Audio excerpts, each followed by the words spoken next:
I want to talk to you about you. All right. Because that's why we're here. We want to get to know you better. I want to know why you chose music, how you got to music, and just, what's next in store for you. So, when did you kind of get into the music industry? I believe I've always, been musically inclined. Growing up, my dad always played reggae music around the house. Mm-hmm. I listened to Bob Marley, Peter Tosh, Aswad. I mean, those old reggae music, So I grew up listening to that, and I always sing around the house. My mom always making noise around the house, but I always sing around the house walking, And so when I left my work, I moved to Freetown. I think I was 12 then. I was living on Bombay Street, and there was this. For those of you who don't cross PZ, that is in the East End. So man and they can't on holiday. Then they cross PZ. We got for tell us say Bombay Street. Bombay Street. Na East End Yep. All right, so I know now. So so I've been living on Bombay Street. This guy, one older guy, they all pass me small, but they play the guitar like in the evenings. Right. And so they called me, I come up, sing all the songs that was Bob Marley, whatever, songs at the time. And after a little while, people begin to get at, they always expect at 7 o'clock, right. There's these kids coming to sing and everybody's gathering and listening. And so I kind of say maybe that and the first live performance I never get. And then I left, and going to the States. I do talent shows. How did you leave? Why did you leave? Why did I leave? I'm always interested in finding out how the circumstances of people's departure. Well, my parents left. Okay. At the time, I was 13 when my parents left. 13, going on to 14. Okay. And so when they left, I was here with my younger brother, and a year later, I got an invitation to One go. of those lucky ones. Then send for the man. Can't go overseas. So you're not a refugee like I was a refugee. Hey, you're not a refugee. Come on. But me not refugee. Now what put me come salon? I tell you. Now we all been go Guinea. We all been there the bus they go. So me na war. Yeah. Now here we go. Nobody yes. Still. But we're still here. We're still here, right? Exactly. So you got to the States. You were 14. Yeah, I was 14. Okay. Yeah. Got there. Went straight into high school. I was doing talent shows in high school. Okay. Even like I was saying earlier, I did musicals. I was part of Fame and all Wizard of Oz.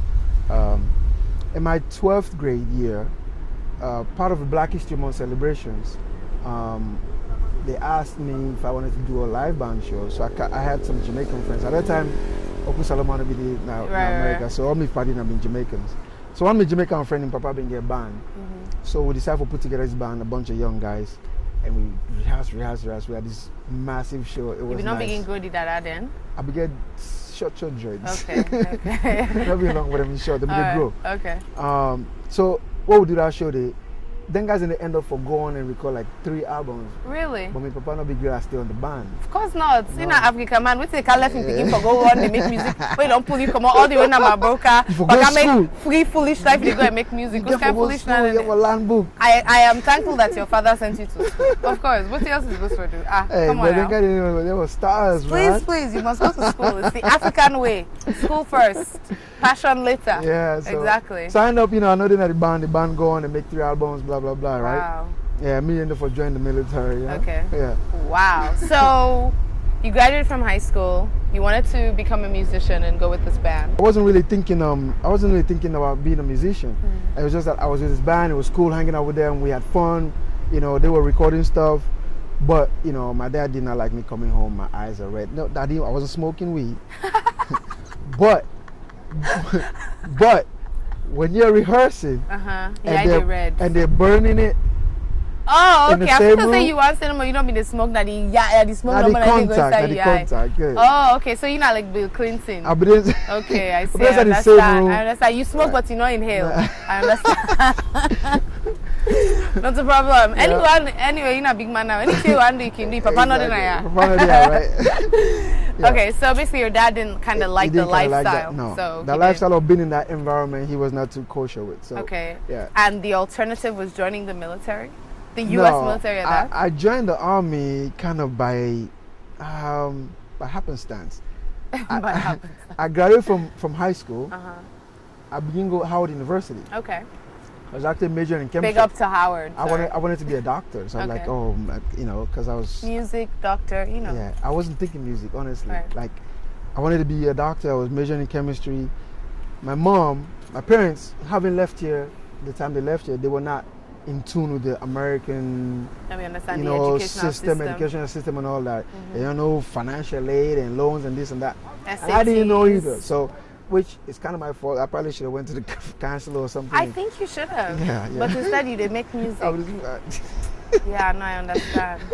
So, so my mom kind of paid my way for my first semester out of pocket. Right. But there was a balance. So going to my second semester, she didn't have the money to pay. Right. So here I am, quit school and go sit at home and hang out with these Jamaican guys, and the thing with them.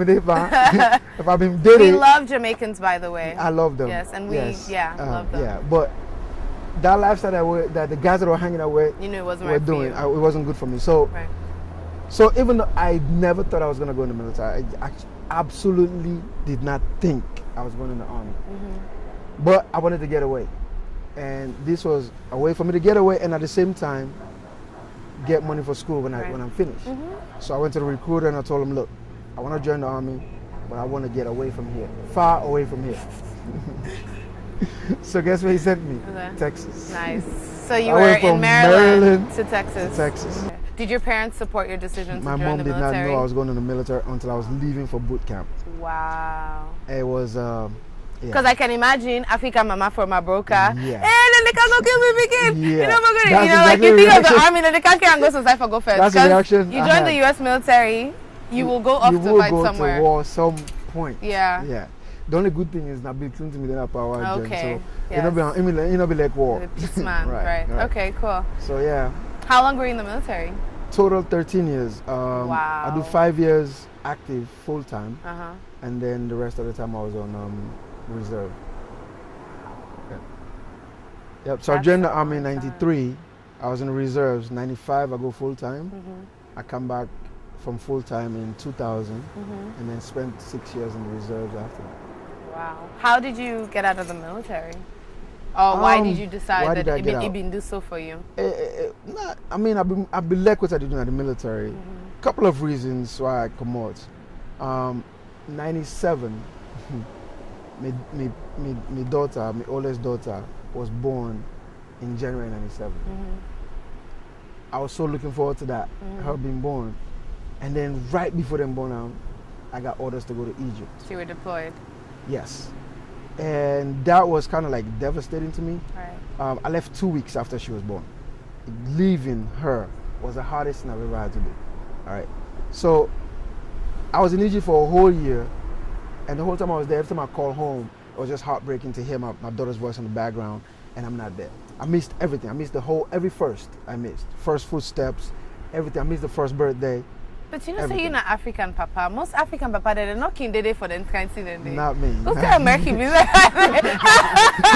mean, I not even think that me daddy sabi who stand first. I begin do anything. Make an like. I document all things. Oh, okay. So you be not Americanized small. Small. Oh, yeah. Hey boy, sorry. So then they kind of played big, you know, when I come back in the States in 1998. You know, I get Bokuti for makeup for, you know what I mean? So like the rest of the time I come back, I've spent so much time when we became for time for makeup for that 1 year I missed. And so it kind of affected me a little bit. So in 2000, my contract made it done. So I asked the military, I said, I want to resign, I want to stay in, but I don't want to travel. Right, because you want to be If you can guarantee me that I can be around my family, I will stay in. You understand? In terms of we cannot guarantee that. Hell no. The US military, boy. Oh, yeah. Don't tell us what to do, where to send you. Well, I had a choice. you let me stay or I get out. Okay. You know, so at that time, I would just get promoted to sergeant. And I really wanted to stay and make a career. Sergeant Bangura. Sergeant Bangura, right. They call me the crazy sergeant, the crazy African. I'll tell you that story later. But yeah, I've been willing for stay. But because the never guaranteed that, and at the same time, the time in Egypt, I've been getting injured. So I come back and do some evaluation and stuff like that and find out, say, I can't carry, the kind of load that I used to carry. So those two things kind of, decide for Lacomote. Once, they approve, say, I get a disability and I'm able to do certain things, it was a choice of you give up your disability, stay in, or keep your disability and get out. Right. So you left. The fact that they not agree for give me what I want. Right, and you weren't 100% anyways. You are watching the Vickie Remoe show right now. We'll be right back.